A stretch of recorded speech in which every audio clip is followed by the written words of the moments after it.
দর্শক আসসালামু আলাইকুম। কানাডা থেকে আমি সাকিব আজকে আপনাদের আবারও স্বাগত জানাচ্ছি।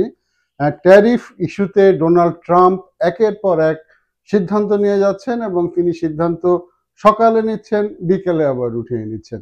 এবং তার এই উঠিয়ে নেওয়া, আবার সিদ্ধান্ত নেওয়া, তার এই সিদ্ধান্তহীনতায় কিন্তু আমেরিকার লোকজন থেকে শুরু করে সবাই বিরক্ত।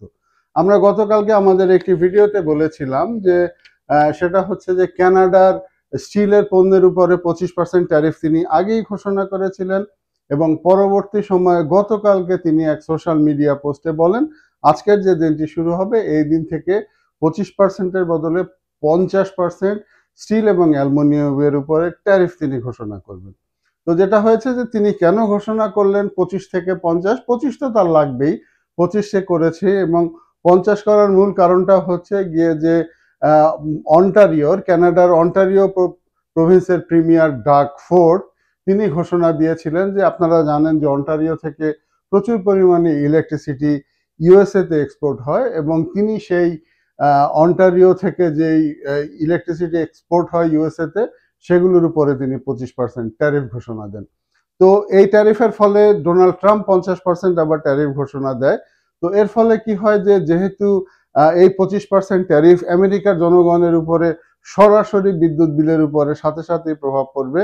তো যার ফলে ডোনাল্ড ট্রাম্প কর্তৃপক্ষ বা তাদের অফিসিয়ালদের সাথে ডাগ ফোর্থের গতকালই একটি মিটিং হয় এবং অন্যদিকে এই যে 50% ট্যারিফের ফলে কাল সকালে নিউ ইয়র্ক স্টক এক্সচেঞ্জ সহ আমেরিকা এবং কানাডার স্টক বাজারে বড় ধরনের একটি দরপতন হয়।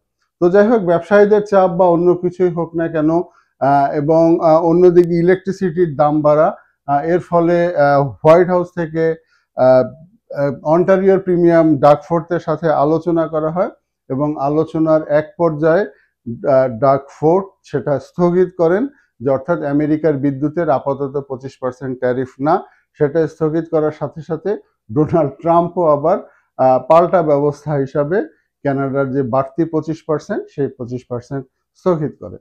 তবে যেটা হচ্ছে যে ডাগ ফোর্থ যেটা বলেছেন তিনি এপ্রিলের 2 তারিখ পর্যন্ত দেখবেন, এর মধ্যে যদি ডোনাল্ড ট্রাম্প আরো যদি কোনো ট্যারিফ দেয়, আরো কোনো ট্যারিফ দিলে পরে তিনি অবশ্যই বিদ্যুতের উপরে ট্যারিফ বা ট্যাক্স যেটা হোক না কেন ট্যারিফ সেটা তিনি বসাবেন। তো একটু স্টিলের ক্ষেত্রে একটু বলি যে স্টিলের মধ্যে ইউএসএ কানাডার উপরে সবচেয়ে বেশি নির্ভরশীল, অর্থাৎ প্রায় 6 মিলিয়ন টন স্টিল কানাডা রফতানি করে ইউএসএতে। আর অন্যদিকে কানাডার পরপরই দ্বিতীয় অবস্থানে রয়েছে ব্রাজিল 4 মিলিয়ন টন, তারপরে Mexico 3 million ton, South Africa, Vietnam এবং জাপান, এই সমস্ত দেশ থেকে সে উল্লেখযোগ্য পরিমাণের স্টিল আনে। কিন্তু অ্যালুমিনিয়ামের ক্ষেত্রে সেক্টরটা টোটালি ভিন্ন। অ্যালুমিনিয়ামের ক্ষেত্রে প্রায় 90% অ্যালুমিনিয়াম আমেরিকা কানাডার কাছ থেকে ইম্পোর্ট করে।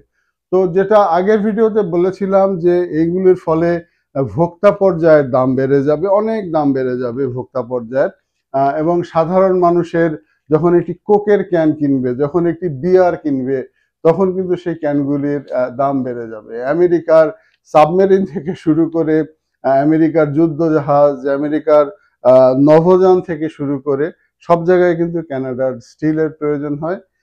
কিন্তু সেটার যদি দাম কানাডার আমেরিকা যে ট্যারিফটা বসালো সেই ট্যারিফের ফলে এগুলোর দাম কিন্তু বেড়ে যাবে।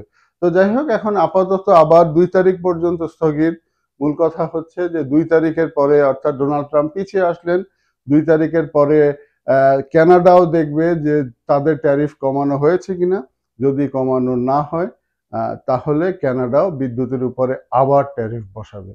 তো সব মিলে চলছে এই গেম। তো এই গেমের কে হারে কে জেতে আবারও বলি যে সেটা কেউ বোঝা যায় না। কষ্ট পাবে কিন্তু জনগণ কষ্ট পাবে। আমেরিকার মানুষের কানাডার মানুষের প্রতি সিম্প্যাথি রয়েছে, কানাডার মানুষের আমেরিকার প্রতি সিম্প্যাথি রয়েছে।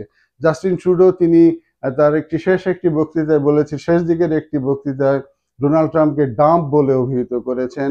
ডাগ ফোর্ড বলেছেন যে তার আমেরিকার প্রতি জনগণের প্রতি তার সহানুভূতি রয়েছে, তিনি দীর্ঘদিন আমেরিকাতে কাজ করেছেন এবং আমেরিকা এবং কানাডার এমন কোনো ফ্যামিলি পাওয়া যাবে না যাদের আত্মীয় কানাডাতে আমেরিকাতে নাই, আবার আমেরিকারও অধিকাংশ ফ্যামিলির আত্মীয় স্বজন কিন্তু কানাডাতে রয়েছে।